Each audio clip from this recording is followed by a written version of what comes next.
ले जाओ दोबारा ले खाते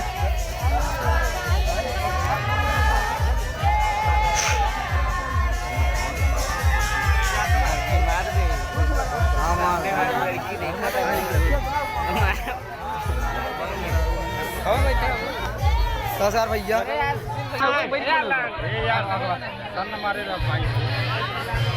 साइड हो जाते माल फंसा होते देख सारे फोटो कहाँ कर सर आप बुजुर्ग बैठा है फोटो मत खींचा वीडियो बनाते